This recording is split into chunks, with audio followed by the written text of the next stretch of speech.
J'ai l'honneur d'être président de la Fédération haïtienne de football. J'y ai consacré les 2 dernières décennies de ma vie, mais j'ai consacré à ma fédération plus de 50 ans de mon existence et j'ai tout fait pour élever le football haïtien à un niveau supérieur et pour donner à de nombreux enfants, à des jeunes, des opportunités qui pouvaient sembler impossibles dans ce pays à un moment donné. Je commencerai par dire merci à tous ces détracteurs qui ont monté cette machination, qui ont monté ce complot. Je leur dis merci, car connaissant Haïti, ils auraient pu m'envoyer au ciel. Ils auraient pu finir avec moi, avec des balles. Parce que l'attaque sauvage qui se déroule depuis environ 15 jours montre que les intentions étaient de détruire, étaient de tuer. Ils m'ont sauvé la vie, Dieu soit loué. Peut-être le combat qui passe l'entête, en tout cas, me dit merci de sauver la vie.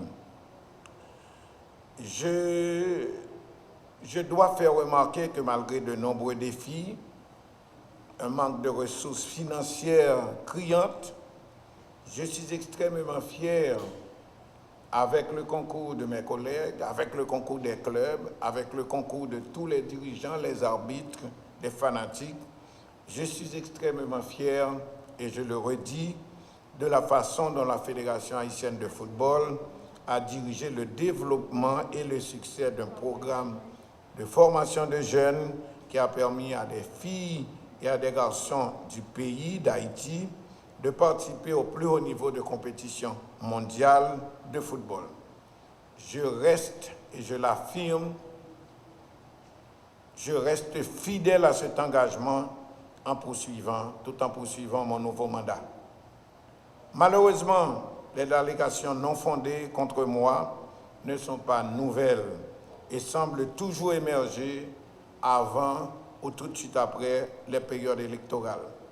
Ces fausses allégations répétées de corruption n'ont jamais abouti, donc mes détracteurs et ceux qui cherchent à déstabiliser la Fédération haïtienne de football afin qu'ils puissent en prendre le contrôle, tentent maintenant une nouvelle ligne d'attaque contre moi et je vous affirme, je le dis clairement et sans embâche, ils seront également prouvés que tout est faux.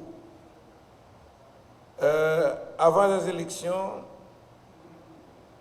c'est connu de tous que le seul aspirant potentiel, mais qui n'a jamais réussi les conditions pour être devenu un candidat effectif, inscrit et déclaré, avait déclaré qu'il détruirait la fédération plate à terre s'il n'était pas élu. Les déclarations étaient publiques dans toutes les stations de radio. M'a détruit la fédération si je n'ai pas réussi à passer président de la fédération. Avant les élections, donc, il s'est servi d'un blogueur inconnu qui a publié des vidéos accusant tantôt ma famille et moi-même de corruption, accusant de nous avoir pris la Fédération haïtienne d'otages, de nous assimiler à des dealers de drogue, d'assimiler les voyages de la sélection à des opportunités de transfert de drogue dans d'autres pays, mais sans jamais d'abord ce blogueur nous questionner pour avoir une réponse, l'un des principaux principes journalistiques en vigueur. Avec ces fausses allégations de corruption n'ayant eu aucun impact, notre réélection récente, le blogueur a suivi avec des allégations sexuelles sensationnelles et fausses. Il a choisi donc des arguments beaucoup plus forts. Certaines anciennes joueuses, particulièrement, à qui l'on a demandé de quitter le centre pour des raisons disciplinaires, ont utilisé des visas obtenus par la fédération pour jouer au football ou pour voyager et aller jouer au football. Ils ont choisi de faire pression pour pouvoir aller séjourner illégalement aux États-Unis, peut-être ainsi essaie-t-il d'utiliser le spectre des abus sexuels pour obtenir l'asile politique aux États-Unis? Je ne peux pas dire pourquoi quelqu'un qui dirait de tels mensonges, mais c'est peut-être l'un de leurs motifs. Certaines joueuses en activité ont continué d'être agacées, continué d'être attaquées, continué d'être soudoyées, continué de recevoir des offres de personnes identifiables avec des numéros de téléphone connus pour recevoir de l'argent au cas où en retour, en leur promettant l'anonymat, au cas où en retour, ils feraient un dépôt et un témoignage accablant pour le compte du président de la fédération. Avec ces fausses allégations donc, qui n'ont eu aucun impact sur ma réélection, le blogueur a suivi avec des allégations sexuelles sensationnelles totalement fausses. Ce n'est pas un journaliste. D'abord, s'il était journaliste, il aurait abordé un sujet. C'est un monsieur qui, comme un destructeur, au élan raciste, qui chaque jour, chaque soir, trouve des allégations et des déclarations comme pour alimenter l'opinion haïtienne, comme à l'époque de Von dans les années 50, où l'on annonce chaque jour, il fait une chronique quotidienne. Je me pose la question avec mes collègues de divers clubs. Il le fait par amour d'Haïti, il le fait parce qu'il aime Haïti, il le fait parce qu'il veut le progrès du football. Suivez l'argent. Follow the money, il dit aux États-Unis. Il aime Haïti avec tout son racisme et il n'hésite à rien dire qui soit pas négatif de notre pays. Certains anciens joueurs à qui l'on a demandé de quitter le centre pour des raisons disciplinaires ont donc utilisé les visas de la fédération qui leur ont été donnés et de faire des montages, de témoigner négativement et finalement d'être bien monnayés. Nous avons pu prendre contact avec beaucoup d'entre eux et nous avons les téléphones, nous avons les noms des personnes à qui ils ont été référés pour bien toucher l'argent qui leur est offert dans l'idée d'avoir des témoignages tout à fait négatifs. En temps et lieu, nos avocats prendront les dispositions pour que ces individus puissent être poursuivis. Malheureusement, les allégations de corruption donc, ont été formulées sans preuve ni évidence depuis de nombreuses années. Les comptes et audits de la fédération sont examinés d'abord dans un cabinet haïtien indépendant élu par l'Assemblée des clubs haïtiens, examiné chaque année par des sociétés d'audit de renommée mondiale envoyées par la FIFA pour certifier l'exactitude et la solidité de nos pratiques financières. Rien que la semaine dernière, nous avons reçu une lettre de la FIFA félicitant la fédération pour la bonne tenue de sa gestion financière en dépit de nos ressources difficiles et surtout la bonne tenue de notre gestion financière qui a permis à Haïti de se hisser parmi les 4 meilleurs footballs de la zone CONCACAF sur 41 pays membres.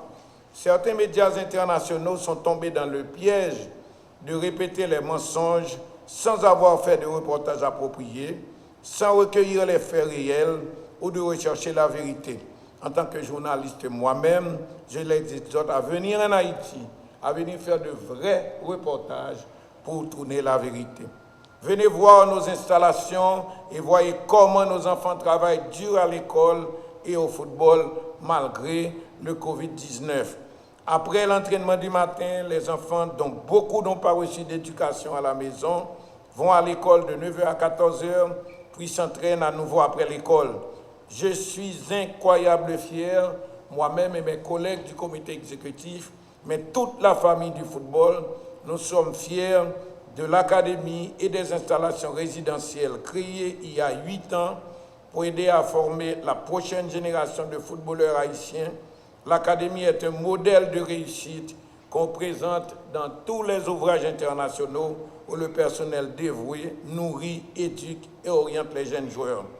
Beaucoup de nos enfants viennent de milieux familiaux très difficiles, y compris une pauvreté extrême.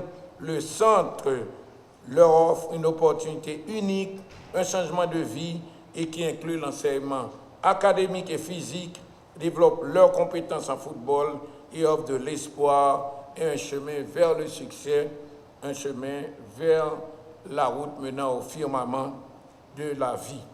À l'académie, les enfants reçoivent 3 repas complets par jour, supervisés par un nutritionniste. Ils mangent un régime fortifiant, typiquement caribéen, de poulet, de riz, de bananes, de pâtes et de salade. Régime d'ailleurs que consomment tous ceux-là, exécutifs, dirigeants, hauts cadres de la fédération, qui ont l'honneur, quand ils ont la chance d'être au centre lors de nos réunions. Nous voulons les dortoirs de l'académie, comme on l'écrit, ne sont pas surpeuplés, ils sont aménagés comme un campus olympique avec de grands espaces de vie. Les enfants sont séparés par tranche d'âge et par sexe, et un adulte du même sexe les surveille et dort dans leur dortoir.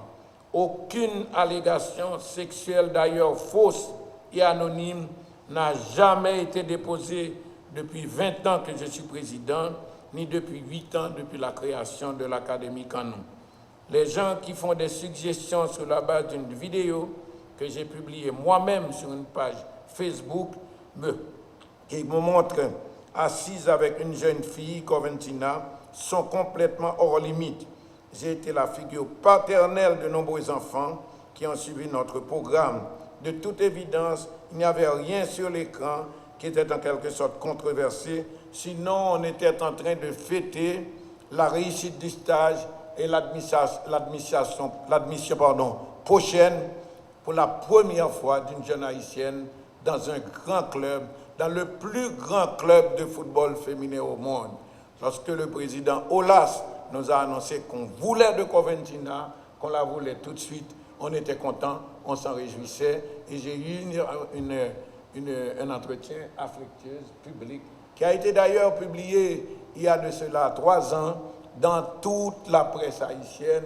C'est bizarre que c'est en ce moment que ce vidéo serve de support pour ceux qui disent que les enfants ont été agressés sexuellement.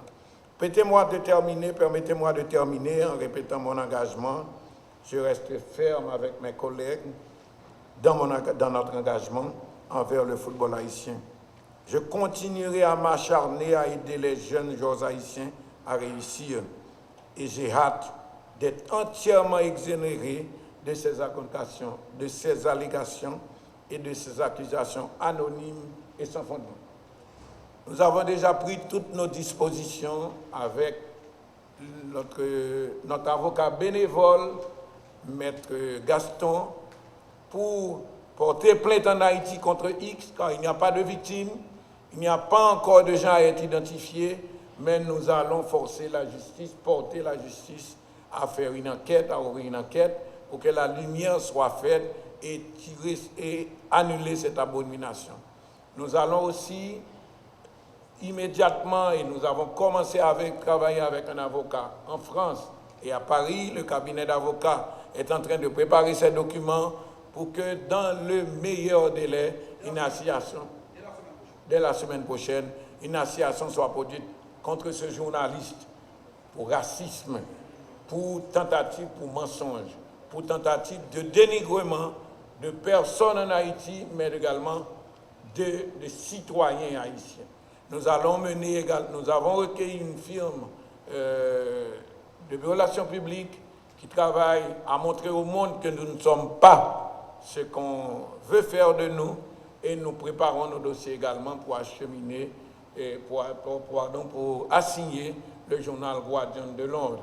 Et nous allons porter plainte ici en Haïti dès demain pour que ceux qui se cachent derrière des visages masqués, qui empoisonnent l'existence des filles, qui les met au bord de l'éclatement. Avant-hier, on a dû envoyer des psychologues voir et rencontrer Coventina. Elle était sur le bord de l'effondrement, je dirais même du suicide, tellement il a souffert. Et sa mère,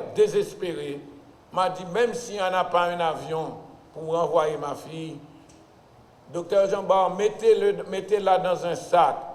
C'est vous seul de quitter le bail. Sous ça, vous voyez faire moi, si pas un avion, mettez-le dans le sac, mettez-le dans le cargo, vous voyez faire moi, je ne peux pas supporter ça.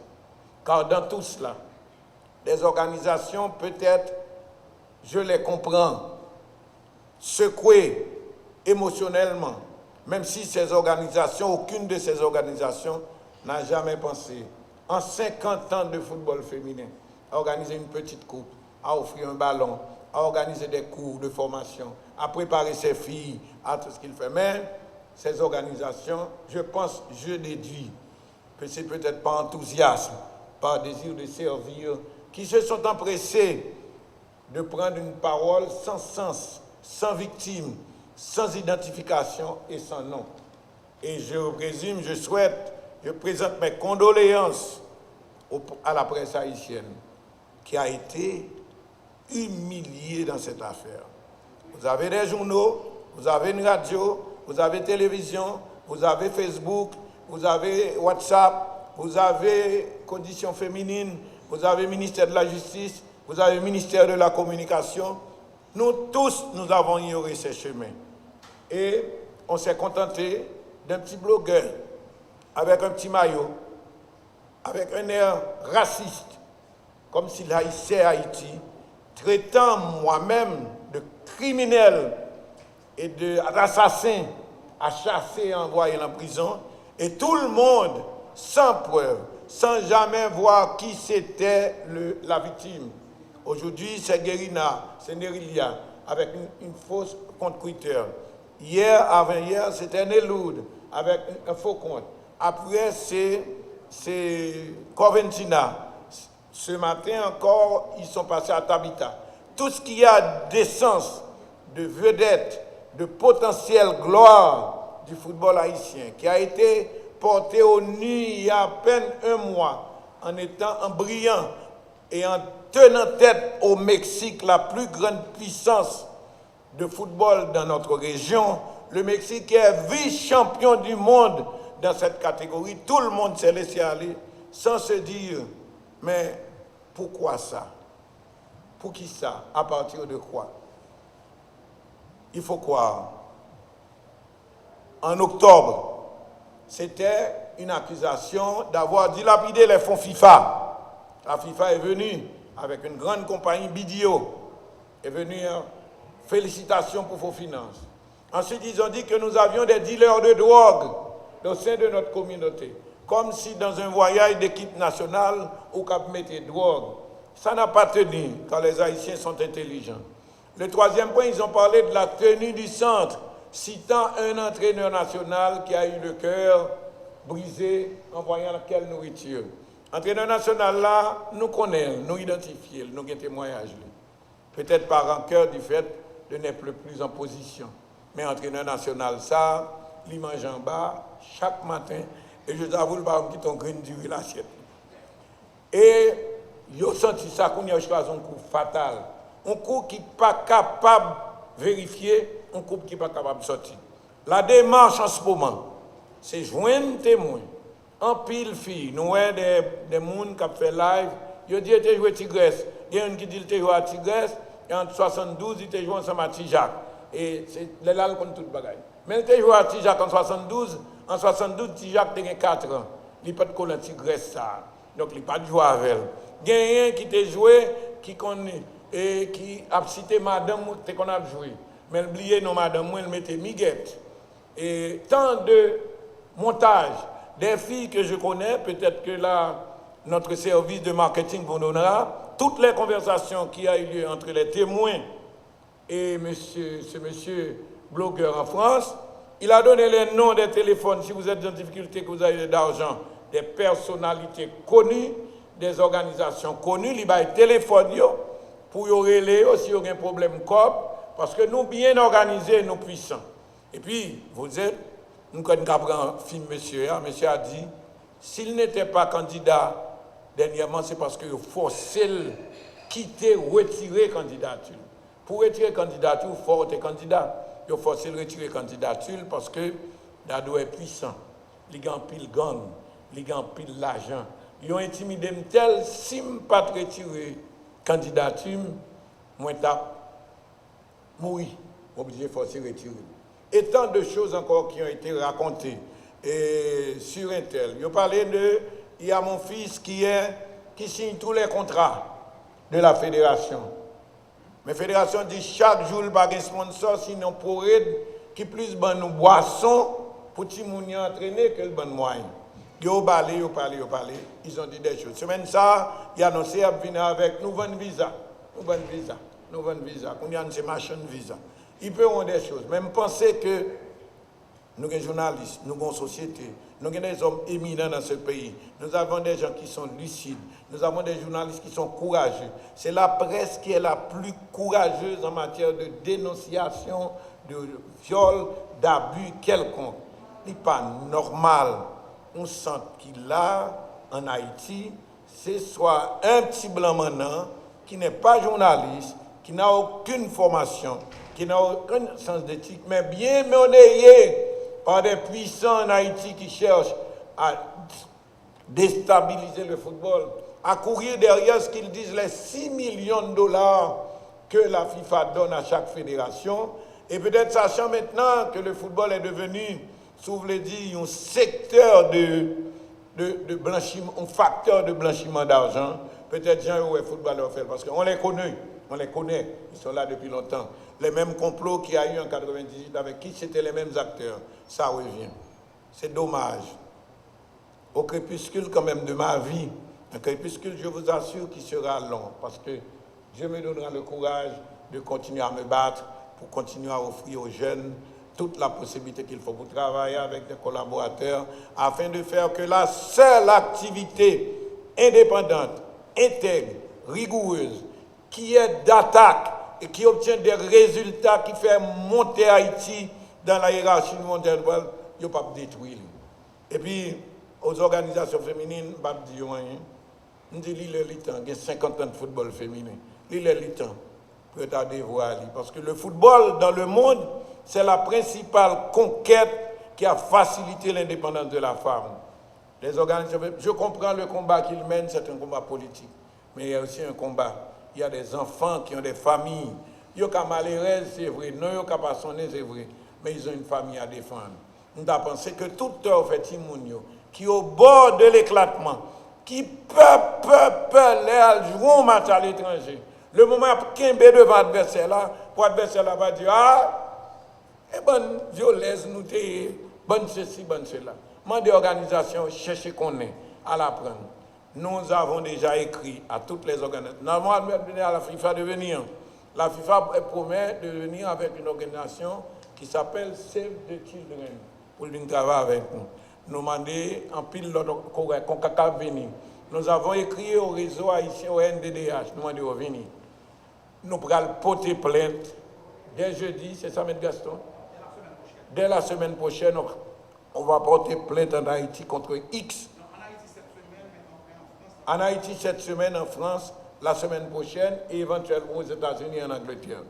C'est dommage que dans la situation, nous avons besoin de petits moyens pour nous occuper de nous plus bien. Mais malheureusement, l'honneur du pays, l'honneur de nous tous, dirigeants de football, des 4 coins du pays, l'honneur de ces jeunes qui ont parents, qui ont famille, qui ont accepté de vivre notre vie, de faire d'autres sacrifices, sont capables de défendre. Je pense que c'est tout ce que nous avons à dire. Nous n'allons pas renoncer, nous allons continuer à nous battre pour l'honneur de ces enfants, pour le respect d'Haïti qui a été foulé aux pieds. Nous, toute organisation sont dans le pays. Blanc foot, nous seuls qu'à l'autre, nous ne pouvons jamais connaître ce qui passe, nous ne pouvons jamais connaître. Blanc n'a pas rien, mais il pensait que, plutôt pour un petit blanc, si le blanc le dit c'est vrai, il mène nous là.